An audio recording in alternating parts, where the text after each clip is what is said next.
أعوذ بالله من الشيطان الرجيم. بسم الله الرحمن الرحيم.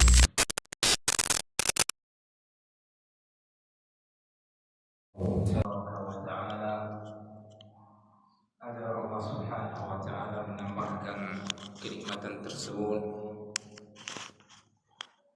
sebagaimana firman Allah Subhanahu wa Ta'ala, la in syakartum la azidannakum. Seandainya kalian bersyukur dengan nikmat yang aku berikan kepada kalian, la azidannakum, aku akan tambahkan nikmat tersebut. Dan bentuk syukurnya seorang hamba terhadap nikmat yang Allah Jalla wa'ala berikan kepadanya adalah dengan meyakini bahwa seluruh nikmat yang dia dapatkan itu datangnya dari Allah Subhanahu wa Ta'ala, diakui di dalam hatinya, kemudian diucapkan dengan lisannya. Wa amma bi ni'mati rabbika fahaddits. Adapun nikmat Rabbmu, kata Allah, fahaddits, sebut-sebutlah. Nah, kemudian juga bentuk syukurnya seorang hamba terhadap nikmat yang Allah Tabaraka wa Ta'ala berikan kepadanya adalah dia gunakan nikmat yang Allah berikan di atas ketaatan kepada Allah Subhanahu wa Ta'ala. Nikmat sehat, nikmat waktu luang yang Allah Subhanahu wa Ta'ala berikan kepada kita, di antara bentuk syukur terhadapnya adalah kita manfaatkan sebaik-baiknya. Di antaranya meluangkan waktu untuk hadir di majelis ilmu dalam rangka mempelajari agama Allah Subhanahu wa Ta'ala. Nah, pada pertemuan yang lalu kita menyebutkan permasalahan berkaitan dengan tata cara pelaksanaan salat Id. Nah, bagaimana caranya, Yazid?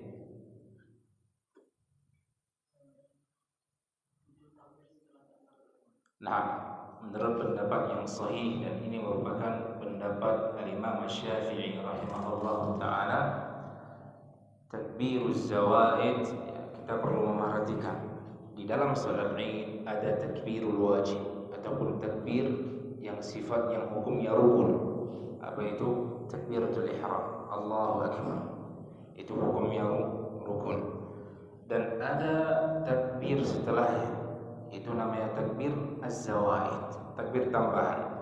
Nah, menurut pendapat mazhab Imam Syafi'i rahimahullah ta'ala, 7 takbir zawaid itu tanpa masuk takbiratul ihram ke dalamnya. Nah, dan juga tanpa masuk takbiratul intiqal, ya, Allahu akbar, takbiratul ihram. Ya, kemudian setelahnya dia membaca apa? Doa iftitah. Ya, doa iftitah itu dibaca setelah mengucapkan takbiratul ihram. Nah, sebagaimana pendapat yang dirajihkan oleh Syekh Ibnu Utsaimin rahimahullahu ta'ala, dan juga disebutkan oleh Imam Ibnu Qudamah rahimahullahu ta'ala. Kemudian dia bertakbir dengan takbir zawaid. Ya. Lajnah Daimah dan jumhur para ulama mengatakan ya 7 takbir itu masuk ke dalamnya takbiratul ihram. Tapi Imam Syafi'i merajihkan 7 takbir itu, ya, takbir zawaid tanpa masuk takbiratul ihram. Allah ta'ala alam. Ya, guru kita Syekh Muhammad bin Hizam hafizahullah ta'ala, beliau merajihkan pendapat Imam Syafi'i rahimahullah. Kemudian dia bertakbir dengan takbir zawaid 7 kali setelah takbiratul ihram. Kemudian dia membaca ta'awudz, a'udzubillahi minasyaitonir rajim. Kemudian dia membaca bismillah. Kemudian dia membaca al-Fatihah. Nah, kemudian Yazid, apa yang dibaca di rakaat yang pertama setelah Al-Fatihah? Nah, diriwayatkan dari Samurah radhiyallahu ta'ala anhu bahwasanya Nabi sallallahu alaihi wasallam kana yaqra bisabbih isma rabbikal a'la fi raka'atil ula. Di rakaat yang pertama Nabi sallallahu alaihi wasallam membaca sabbih isma rabbikal a'la. Dalam riwayat yang lain beliau membaca apa? Qaf, surat Qaf di rakaat yang pertama. Kemudian setelah membaca surat Al-A'la dia bertakbir. Takbir apa namanya? Takbir intiqal. Nah, arti jumlah takbir seluruhnya berapa? 9. Menurut pendapat Imam Syafi'i. Menurut kebanyakan pendapat para ulama itu 8. Jelas ya? Takbir ihram, takbir zawaid, dan takbir intiqal. Nah, kemudian di rakaat yang kedua Yazid dia bertakbir 5 kali takbir zawaid selain takbiratul qiyam. Takbiratul qiyam itu takbir ketika bangun dari rakaat pertama menuju rakaat yang kedua, itu tidak dihitung. Ya, dia bangkit dari sujud Allahu Akbar. Nah, takbir ini tidak dihitung. Kemudian dia bertakbir setelahnya 5 kali. Kemudian dia membaca Al-Fatihah dan surah Al-Ghasyiyah. Al-Ghasyiyah ataupun Al-Qamar. Nah, itu tata cara salat Id. Nah, kemudian Yunus, apa hukum takbir az-zawaid? Apa hukumnya?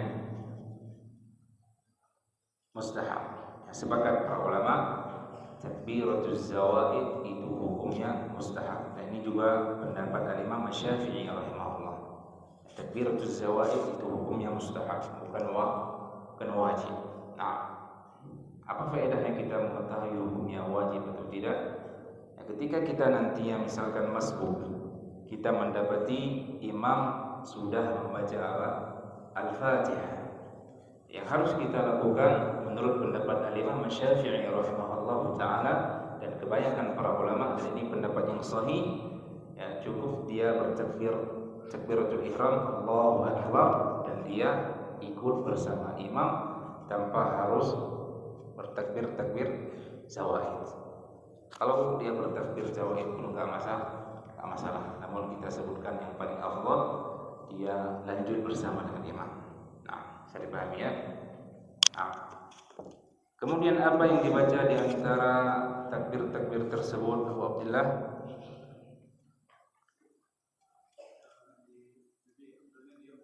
Jadi afdalnya diam, karena tidak ada satupun hadis dari Nabi sallallahu alaihi wasallam sebagaimana disebutkan oleh Imam Ibnu Qayyim rahimahullahu taala yang menyebutkan tentang zikir di antara takbir zawaid. Yang berpendapat adanya zikir di antara takbir zawaid itu Imam Ahmad dan Imam Syafi'i. Ya, mereka berselisih apa yang dibaca. Sebagian mengatakan Allahu akbar kabira walhamdulillahi katsira subhanallahi bukratan wa asila. Sebagian mengatakan apa?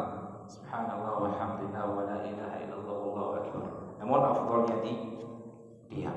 Ini pendapat Abu Hanifah rahimahullah, ini pendapat yang sahih. Ya, pendapat yang sahih karena tidak ada dalil dari Nabi sallallahu alaihi wasallam. Nah, apa hukum khutbah salat Id? Sunnah. Hukumnya sunnah. Dan juga ya yang hadir ya mustahab baginya untuk mendengar. Tidak seperti salat khutbah di salat Jumat itu wajib. Ya, wajib al-insat, wajib mendengar. Jelas ya? Beda dengan salat Id.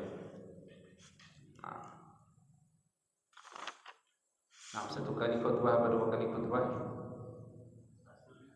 Nah, pendapat yang sahih itu 1. Ya, ada dalil dari Nabi sallallahu alaihi wasallam, di antaranya hadis Sa'ad bin Abi Waqqas yang dikeluarkan oleh Imam Bazzar, namun hadisnya dhaif. Sedangkan hadis dhaif tidak bisa dibangun hukum di atasnya. Nah, karena hadisnya lemah syadidud dha'f. Lemahnya itu parah, sangat lemah. Nah, cukup 1 kali khutbah. Kemudian juga perkara yang perlu diingatkan, apa hukumnya memulai khutbah dengan bertakbir. Nah, sebagian khatib kita mendengar dia memulai khutbah dengan bertakbir 9 kali Allahu Akbar, Allahu Akbar, Allahu Akbar. Ya, 9 kali baru dia mengucapkan innal hamdalillah. Nah, jumhur ulama mengatakan mustahab yang mereka berdalilkan dengan ucapan seorang tabi'in yaitu Ubaidillah bin Abdullah bin Utbah. Ya, namun yang sahih ya cukup dengan innal hamdalillah. Ya, karena ucapan tabi'in itu tidak bisa dihukumi marfu sampai kepada Nabi sallallahu alaihi wasallam. Berbeda dengan ucapan para sahabat Nabi sallallahu alaihi wasallam, dan ini dibahas di ilmu hadis. Nah, jelas ya? Bahkan disebutkan oleh Imam Ibnu Qayyim rahimahullah taala, khutbah Nabi sallallahu alaihi wasallam yang warid dari beliau tidak ada satupun yang dimulai dengan selain alhamd, selain pujian innal hamdalillah ataupun thana kepada Allah Subhanahu wa taala. Nah, tapi kalau dia mulai dengan takbir juga tidak masalah, perkara yang luas. Nah, jangan sampai karena masalah ini kaum muslimin jadi apa? Saling mencaci, saling menghina dan sebagainya. Nah, persatuan kaum muslimin itu lebih dijaga. Kalau antum berkhutbah di tempat yang mereka memandang ya mustahabnya mengucapkan 9 kali takbir sebelum memulai khutbah, ya antum mulai dengan takbir. Nah, bisa dipahami ya? Nah, apalagi kita ambil kemarin saja sunnah ya. Nah, kita lanjutkan ya. Bismillahirrahmanirrahim. Kemarin kita membaca ya sunnah-sunnah yang berkaitan dengan sholat Id. Kita sudah mengambil dua sunnah. Nah, sekarang kita lanjutkan yang ketiga. Nah, di antara sunnah yang ketiga yang dianjurkan dilakukan ya di sholat Id, wa an ya'kula qabla al-khuruj li salatil fitr tamarat wa alla yat'am yawm an-nahr hatta yusalli لفعله صلى الله عليه وسلم فكان لا يخرج يوم الفطر حتى يفطر على تمرات يأكلهن وترا ولا يطعم يوم النحر حتى يصلي. Nah, ya di sini dianjurkan agar ya seorang hamba memakan sesuatu yaitu tamarat, kurma, sebelum dia keluar untuk melaksanakan salat Idul Fitri. Jadi Idul Fitri dan Idul Adha itu beda anjurannya. Kalau di Idul Fitr itu sebelum kita keluar melaksanakan salat Id dianjurkan apa? Memakan beberapa butir kurma dengan jumlah yang ganjil. Yang ganjil. Nah, dan agar dia tidak memakan sesuatu apapun ya di hari Idul Nahr, hari raya kurban, sampai dia melaksanakan salat.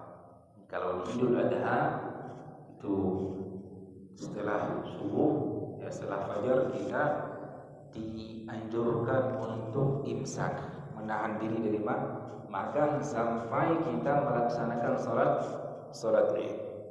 Nah, jelas ya? Ibnu Rajab rahimahullah taala mengatakan ya sampai dia mencicipi daging kurban. Nah, bisa dipahami ya? Nah, dan itu ya sebagaimana kebiasaan Nabi sallallahu alaihi wasallam yang disebutkan dalam hadis yang diriwayatkan oleh Imam Al-Bukhari, kana la yakhruj yawm al-fitr hatta yat'am. Nabi sallallahu alaihi wasallam tidaklah keluar menuju tempat salat di hari Idul Fitri sampai beliau makan sesuatu. Nah, atau hatta yuftir ala tamarat, sampai beliau makan beberapa butir kurma ya dengan jumlah yang ganjil.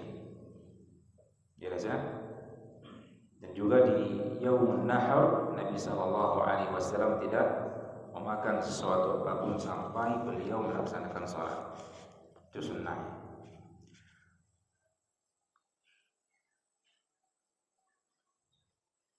Nah,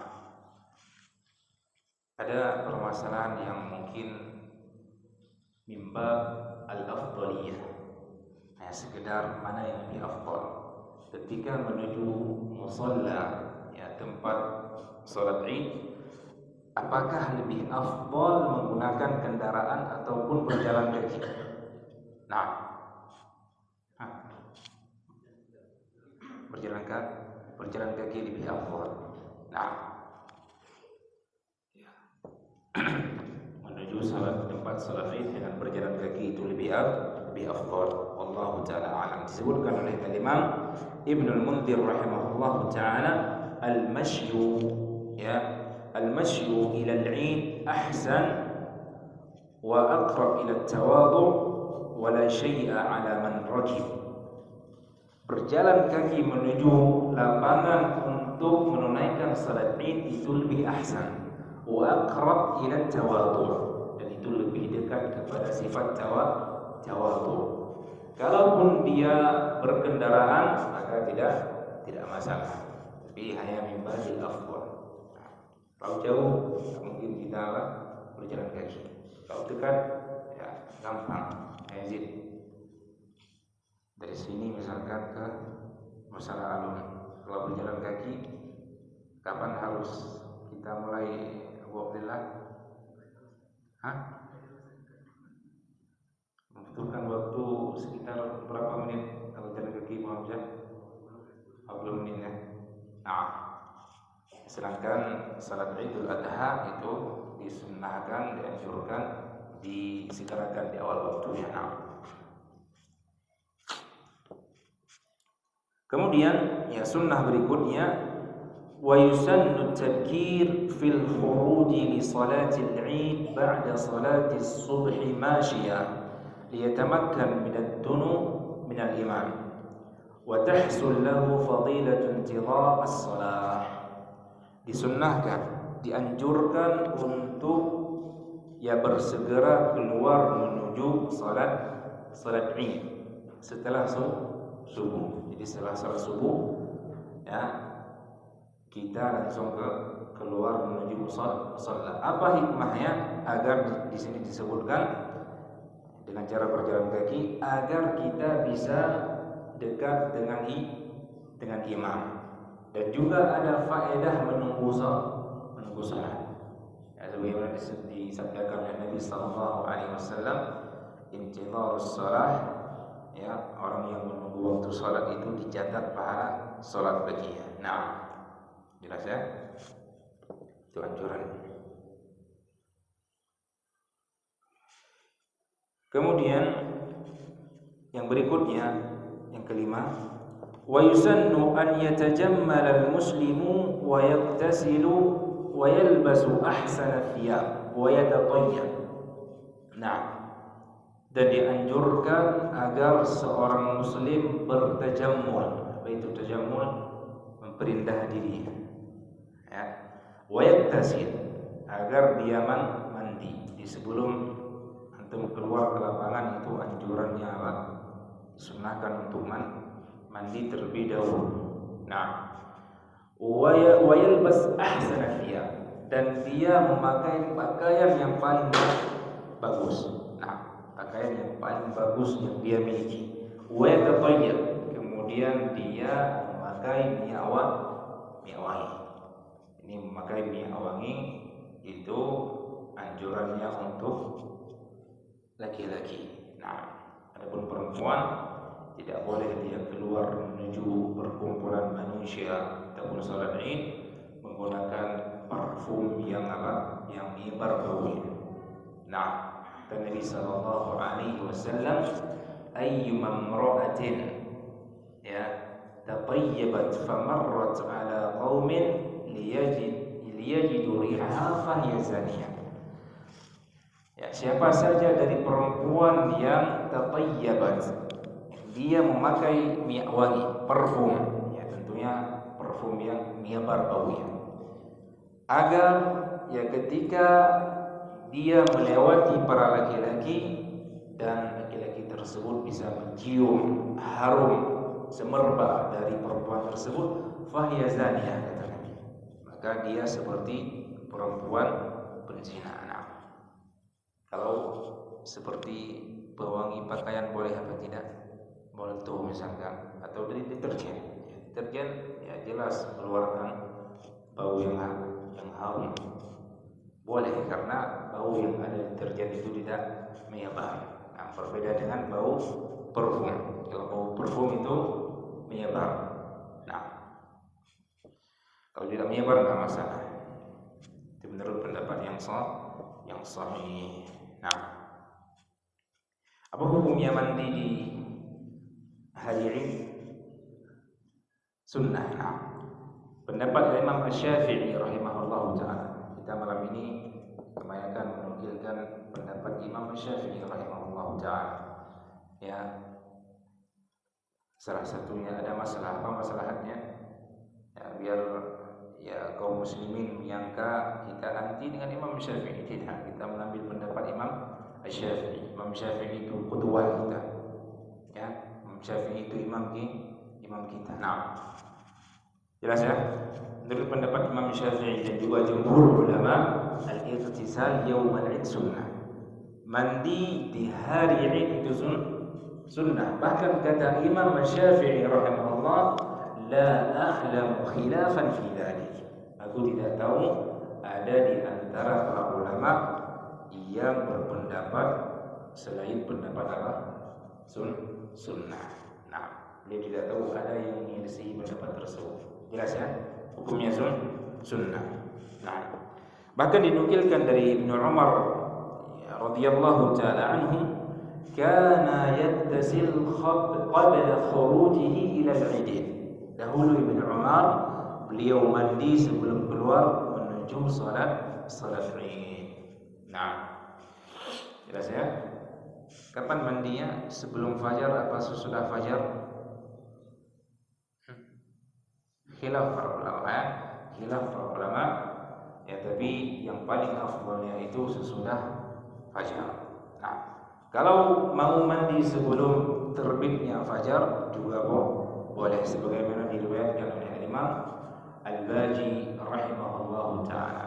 Nah, tapi ya untuk keluar dari khilaf para ulama lebih ahsannya kita mandi setelah apa? Setelah fajar. Nah, dan juga di sini dianjurkan kita memakai pakaian yang paling bagus, yang paling bagus yang kita miliki.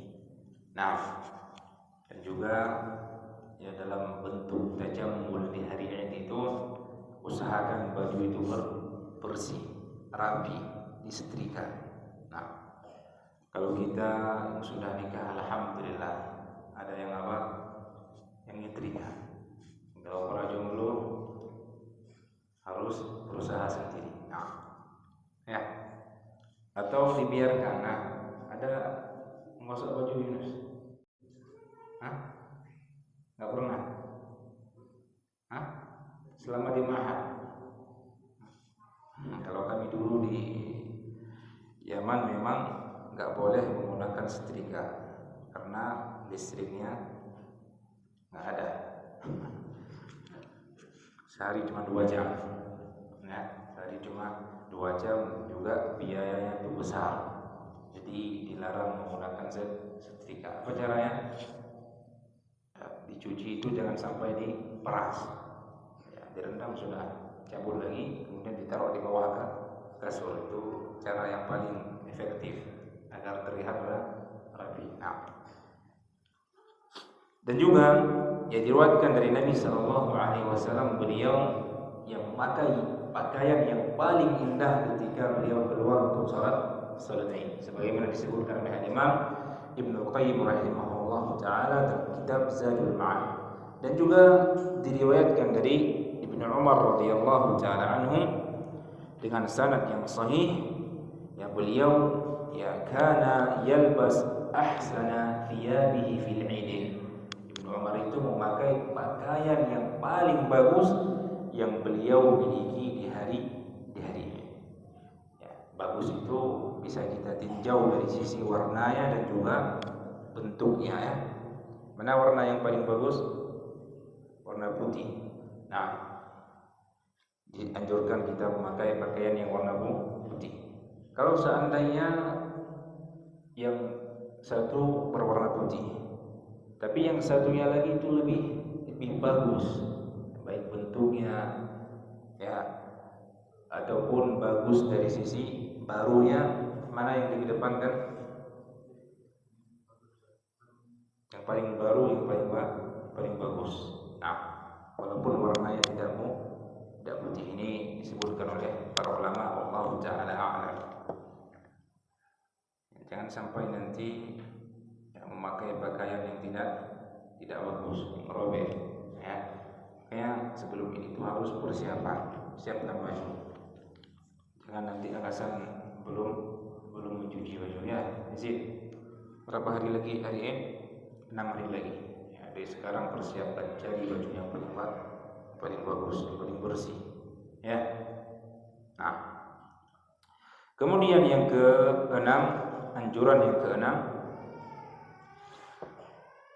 wa yusannu an yakhtuba fi salati al-'id bi khutbatin jami'atin syamilatin li jami'i umuri ad-din. Nah, ini berlaku untuk khatib ya. Dianjurkan bagi khatib yang ingin berkhutbah di salat Id untuk menyampaikan khutbah yang jami', ya, yang padat, ya, yang mencakup seluruh perkara agama. Nah, dia bahas perkara tauhid, ya, dia bahas perkara apa? Fikih di dalamnya, dia bahas perkara akidah di dalamnya, dia bahas perkara akhlak, adab.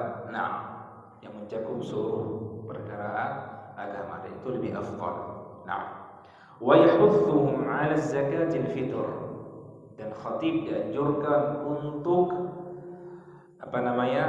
memberi anjuran agar kaum muslimin mengeluarkan zakat fitrah itu di salat Id ya, di khutbah Idul Fitr.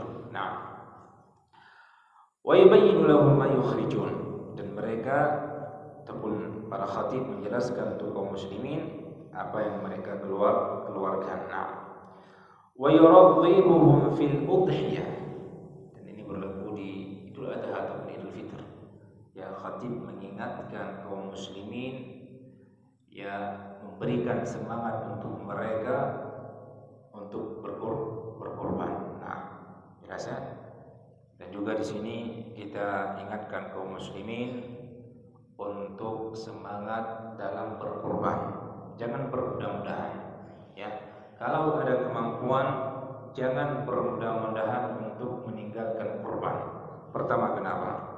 Allah Subhanahu wa Ta'ala, ya, telah memberikan nikmat yang sangat banyak kepada kita. Dalam setahun hanya satu hari, Allah Subhanahu wa Ta'ala ingin menguji kepatuhan kita terhadap perintah Allah. Allah ingin melihat, ya, sebesar apa bentuk pengagungan kita terhadap ibadah kepada Allah Subhanahu wa Ta'ala. Allah cuma minta kita untuk mengeluarkan sedikit harta. Nabi Ibrahim alaihissalam, Allah perintahkan berkorban dengan anaknya Ismail. Itu sesuatu jauh lebih besar dari apa yang kita lakukan. Nah, yang kedua, alasan kedua, Nabi sallallahu alaihi wasallam tidak pernah meninggalkan ibadah kurban. Ya. Yang ketiga, Nabi sallallahu alaihi wasallam mengancam orang-orang yang meninggalkan ibadah kurban, ya, dalam keadaan dia memiliki kemampuan untuk berkorban. Nabi sallallahu alaihi wasallam bersabda, "Man kana lahu sa'ah liyudhi falam yudhi fala yaqrabanna musallana." Barang siapa yang mempunyai leluasan harta untuk berkorban namun dia tidak berkorban, maka jangan dia dekati tempat salat kami, kata Nabi sallallahu alaihi wasallam. Diancam oleh Nabi sallallahu alaihi wasallam. Alasan yang keempat, ibadah kurban adalah ibadah yang sangat mulia. Ya, oleh karena Allah Subhanahu wa Ta'ala gandengkan penyebutannya setelah ibadah salat yang merupakan tiap agama. Fasholli li rabbika wanhar. Salatlah untuk Rabbmu dan menyembelihlah. Nah, menyembelih itu ibadah yang sangat agung. Oleh karenanya, ya, hari yang paling agung di dunia ini, ya, adalah hari 10 di hari Dzulhijjah. Apa alasannya? Salah satu alasannya ada ibadah kurban. Kaum muslimin menumpahkan darah untuk Allah Subhanahu wa taala. Qul inna salati wa nusuki wa mahyaya wa mamati lillahi rabbil alamin.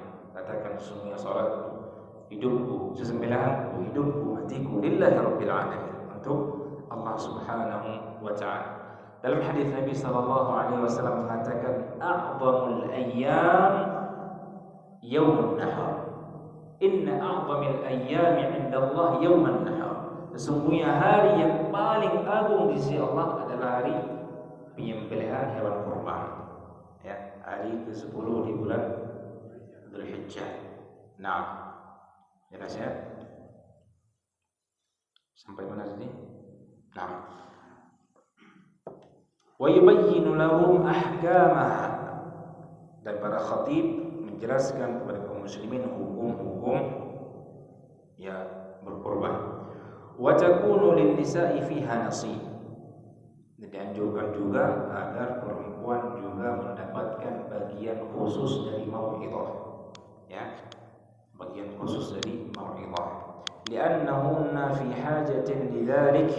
Karena kan perempuan juga membutuhkan mau'izah khusus untuk mereka. Nah, waqtida'i bin Nabi sallallahu alaihi wasallam, juga bentuk ya, mencontohnya kita terhadap petunjuk Nabi sallallahu alaihi wasallam. Faqad atan nisaa ba'da faradhihi min as-salah wal khutbah fa wa'adhahunna wa dzakkarahunna. Nabi sallallahu alaihi wasallam setelah ya salat Id dan juga setelah berkhutbah, beliau memberikan mau'izah yang khusus untuk para perempuan. Ya, beliau ingatkan mereka terhadap neraka Allah Subhanahu wa taala. Ya. Sebagaimana Nabi sallallahu alaihi wasallam mengingatkan para perempuan, ya ma'syarun nisa tasaddaqna fa inni uridukunna akthar ahli an-nar. Wahai para perempuan, perbanyaklah kalian bersedekah, karena kebanyakan penduduk neraka itu adalah dari kalangan kalian. Diberikan mau'izah khusus oleh Nabi sallallahu alaihi wasallam kepada para perempuan. Kama qala Nabi sallallahu alaihi wasallam. Nah, wa takunu ba'da as-salati kama sabaq. Dan ini ya dikerjakan setelah salat. Memberikan mau'izah khusus kepada perempuan itu setelah salat, setelah khutbah. Nah, tapi hanya bersifat anjuran. Nah, kemudian yang ketujuh, wa yusannu kathratu dzikri bitakbiri wat tahlil liqaulihi ta'ala wa litukmilul 'iddata wa litukabbirullaha 'ala ma hadakum wa yajharu bihi ar-rijal fil buyuti wal masajid wal aswaq wa yusarru bihi an-nisa. Dianjurkan untuk memperbanyak zikir dengan bertakbir, Allahu Akbar, tahlil, la ilaha illallah, liqaulihi ta'ala, berdasarkan firman Allah Subhanahu wa ta'ala, agar mereka menyempurnakan jumlah bilangan bulan Ramadan, kemudian mereka bertakbir ya terhadap ya petunjuk yang telah Allah Subhanahu wa ta'ala berikan kepada mereka. Dan perempuan dan para laki-laki dianjurkan apa? Menjahar takbir dan tahlilnya. Ya, dibesarkan suaranya. Jangan malu. Ya. Kenapa harus malu? Ya, kenapa harus malu bertakbir bertahlil? Ya, sebagian kaum muslimin pada hari ini ya ketika bernyanyi mereka tidak malu. Tapi ketika bertakbir malu untuk mengangkat suaranya. La haula wala quwwata illa billah. Nah, mereka para pemusik berani berteriak besar-besaran. Masa kita enggak berani untuk ya membesarkan ucapan takbir dan tahlil memuji Allah Subhanahu wa ta'ala. Nah, ya dia besarkan suaranya di rumahnya, di masjid-masjid, di pasar-pasar. Ya, adapun perempuan maka dianjurkan apa? Kalau dia berada di dalam keramaian untuk mengecilkan suara mereka. Nah, dan ini apa yang dilakukan oleh Abu Hurairah radhiyallahu taala anhu dan juga Ibnu Umar. Ya, Ibnu Umar dan Abu Hurairah sebagaimana diriwayatkan oleh Imam Al-Bukhari rahimahullahu taala dalam sahihnya, yang mereka keluar kana yakhrujani ila al-aswaq fayukabbiran wa yukabbiru an-nas bi takbirihima. Dahulu Ibnu Umar dan juga Abu Hurairah mereka berdua keluar ke pasar. Kemudian mereka bertakbir, yang mengangkat suara mereka. Akhirnya kaum muslimin yang mendengar suara mereka bertakbir juga ikut bertakbir. Nah, dianjurkan bertakbir, memperbanyak takbir. Nah, jelas ya? Di hari Idul Adha kapan dimulainya takbir? Ya, takbir perlu kita ketahui ada takbir muqayyad, ada takbir mutlak. Takbir mutlak itu tidak ada kaitannya dengan waktu sholat, ya, bebas, ya, kapanpun di waktu apapun. Adapun takbir muqayyad itu takbir yang ada kaitannya dengan waktu sholat. Nah, di hari Idul Adha kapan dimulainya takbir mutlak? Dimulai takbir mutlak itu dari 1 Dzulhijjah sampai akhir hari tasyrik. Sampai akhir hari tasyrik. Ya, dari sekarang kita sudah dianjurkan untuk memperbanyak takbir, tahlil dan tahmid. Jelas ya? Ya. Berdasarkan sabda Nabi sallallahu alaihi wasallam dalam sebuah hadis yang datang dari sahabat yang mulia Abu Hurairah radhiyallahu taala anhu yang dikeluarkan oleh Imam An-Nasa'i. Ya, Nabi sallallahu alaihi wasallam bersabda, "Ma min ayyam ahabbu ila Allah." Ya. Ma min ayyam a'zamu 'inda Allah wa la ahabbu ilayhi al-'amalu fihinna min hadhihi al-ayyam al-'ashr fa'akthiru min at-takbir wat-tahlil wat-tahmid. Kata Nabi sallallahu alaihi wasallam, tidak ada hari yang lebih dicintai, lebih agung di sisi Allah dan amalan saleh di dalamnya lebih dicintai melainkan 10 hari pertama di awal bulan Dzulhijjah. Maka perbanyaklah, kata Nabi sallallahu alaihi wasallam, mengucapkan takbir, tahmid dan tahlil. Sekarang tanggal berapa Dzulhijjah? 3. Nah, sudah 4. Sisa berapa hari lagi?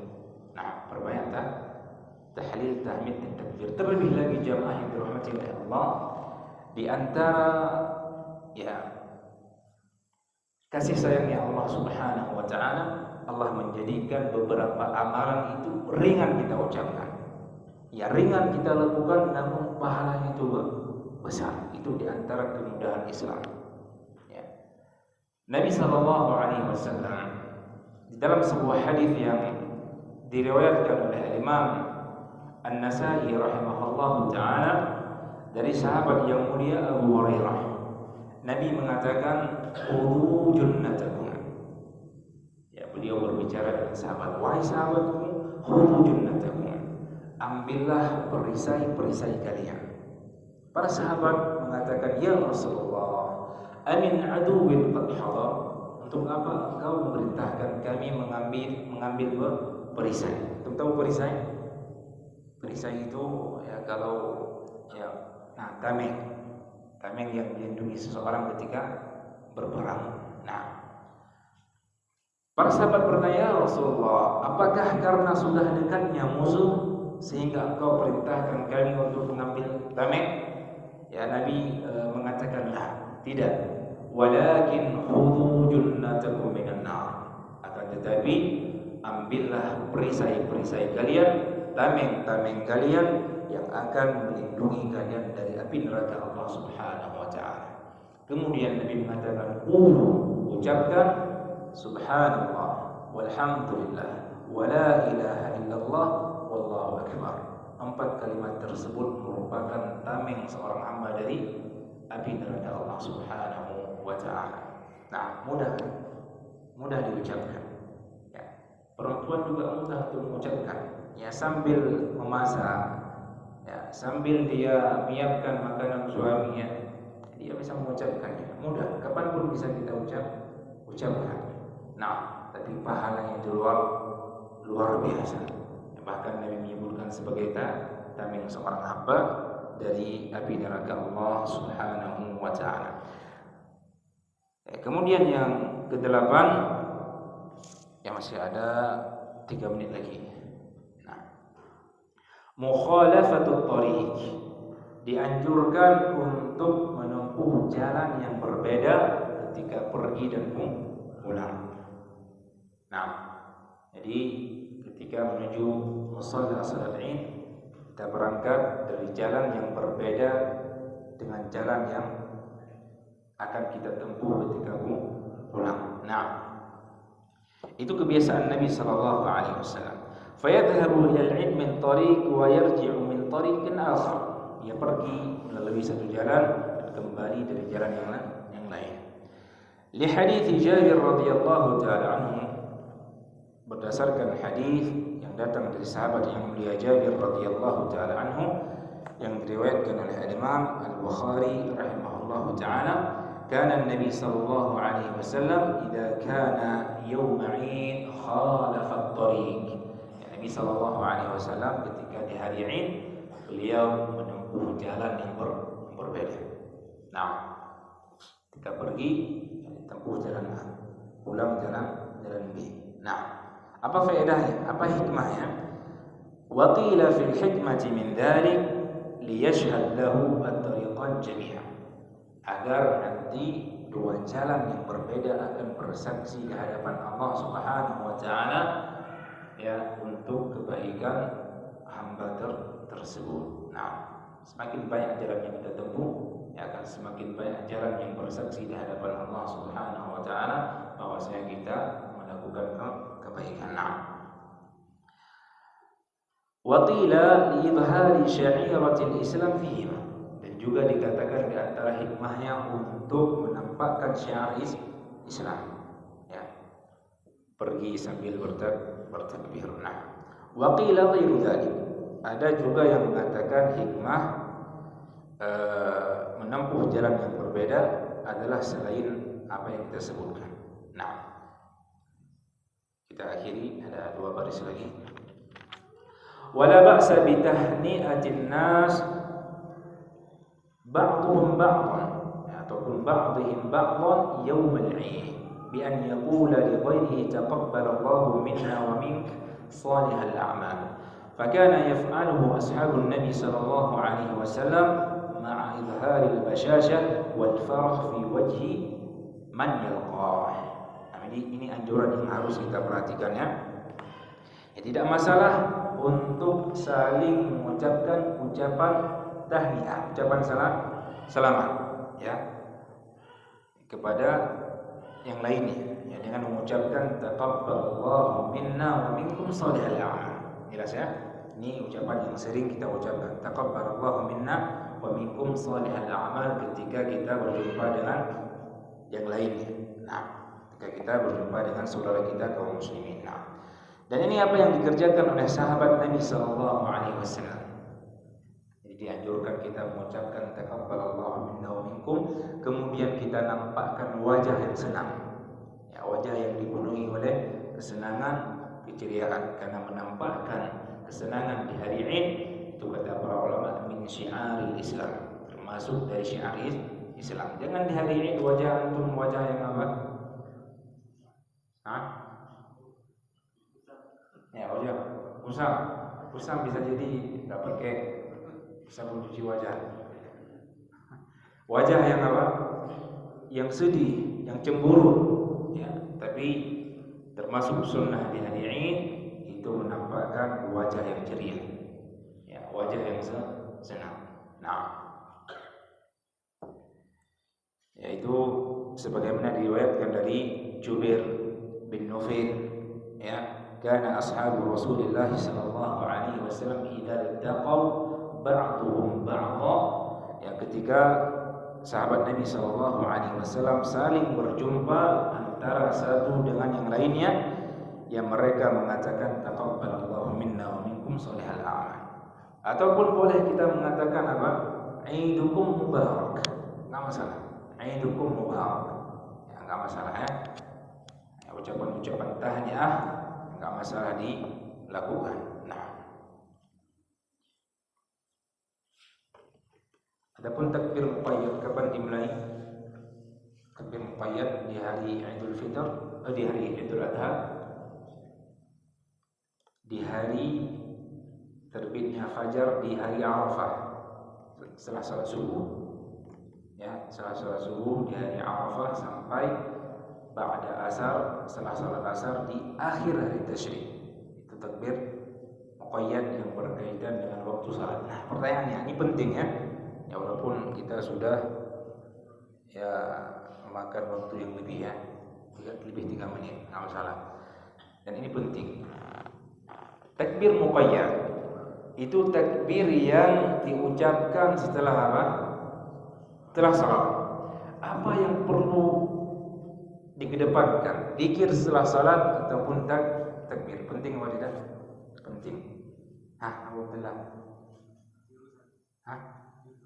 Takbir dulu. Abu Abdullah madhabnya takbir dulu, baru zikir setelah salat. Alhamdulillah. Takbir dulu Ustaz. Takbir dulu. Ya, terjadi khilaf pendapat di antara para ulama.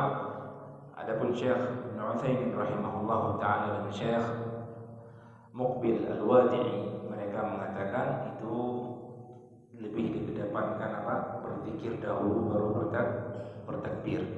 Ya, namun ya kalau bertakbir dulu juga tidak dipermasalahkan. Nah, tapi afdalnya zikir dulu baru takbir. Kalau mau takbir dulu juga enggak jadi masalah.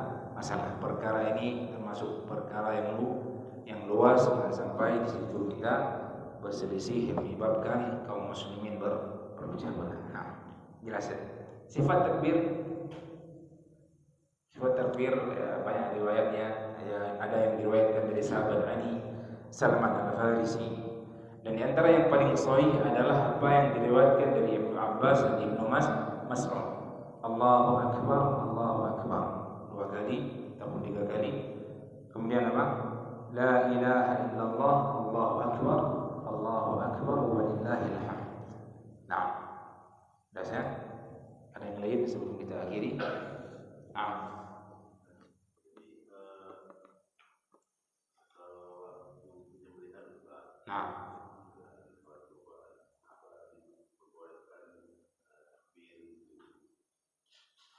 Bertakbir.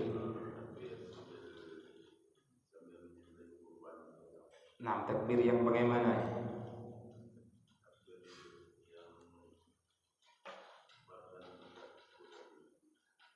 Nah, di dalam menyembelih hewan kurban ada yang wajib, ada yang mustahab diucapkan.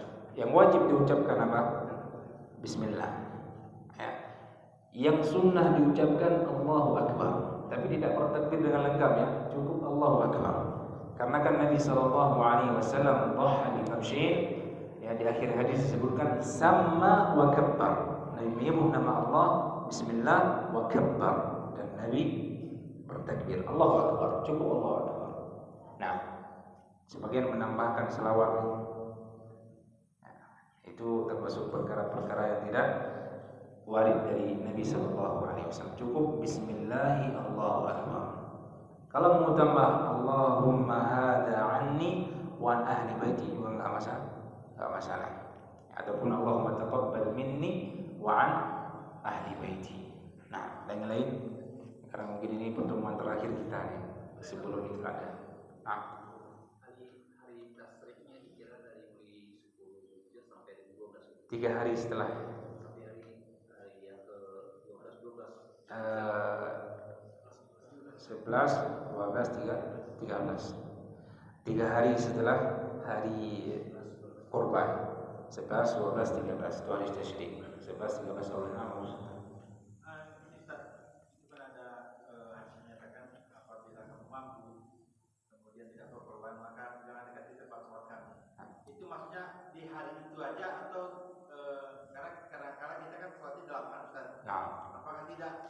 hari itu aja Ustaz, di tempat itu aja.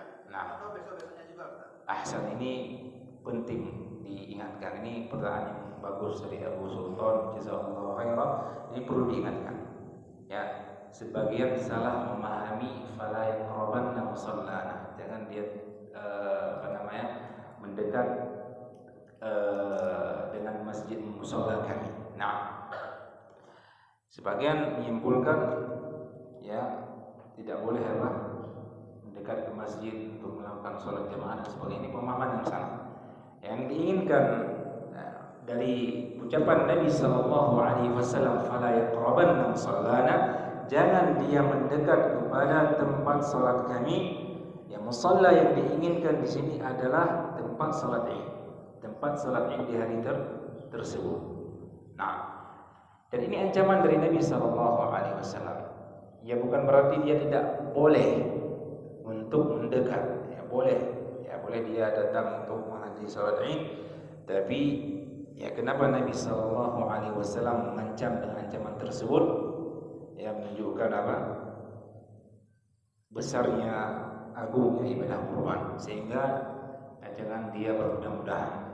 Nah, diancam untuk jangan mendekat kepada musalla. Musalla di sini adalah tempat salat Id, bukan masjidnya, bukan masjid, tapi tempat salat Id di hari tersebut. Nah, Allah Taala itu dijelaskan oleh para ulama yang diinginkan musalla di sini adalah tempat salat Id. Nah, diancam oleh Nabi sallallahu alaihi wasallam. Nah, itu kan kita pergi sholat itu kalau bisa menempuh jalan yang berbeda. Nah, kalau seandainya jalan itu 2 jalur Ustaz. 2 jalur. Kayak jalan tol itu kanan dan kiri itu apakah sudah masuk jalan yang berbeda Ustaz?